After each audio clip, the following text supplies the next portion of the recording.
হ্যাঁ, এটা ছিল গতকাল। মুভি দেখছিলাম আমরা, রক্তবীজ 2 অ্যাক্রোপলিস মল। পুজো এসে গেছে, সো ফেস্টিভ্যাল স্টার্টেড।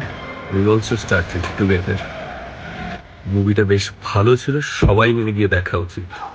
খুব ভালো সিনেমা ছিল। আমার রক্তবীজ 1ও দেখেছিলাম, 2টাও কিন্তু খুব ভালো লেগেছে। মুভি দেখার পর একটু খাওয়া দাওয়া, এটা সবই ব্যাস। তারপরে প্ল্যান করে নিলাম আজকে 2-4টে ঠাকুর দেখেই নেব। তারপরে আমরা আস্তে আস্তে বেরিয়ে গেলাম দুজনে একসাথে। কলকাতার রাস্তায় আলোক রোশনাই জুড়ে বাইক চালিয়ে মিডনাইটে আমরা প্যান্ডেল হপিং করলাম। দারুণ মজা হয়েছে। অবশ্যই কলকাতার পুজো, কলকাতার লাইটিং ইজ টোটালি অ্যামেজিং। যারা কলকাতার পুজো এখনো এসে দেখেনি, অবশ্যই আসো। আমি তো কলকাতার পুজোতে ভীষণ মজা করি। প্রত্যেকটা ঠাকুর দেখি, প্রত্যেকটা প্যান্ডেল দেখি, বাইকে করে দাঁড়িয়ে। Thank you. আশা করি একটা দুটো প্যান্ডেল তোমরা তো দেখতে পেরেছো আমার ভিডিওর থ্রু দিয়ে। আবার দেখা হবে নেক্সট ব্লগে। Tata, bye bye.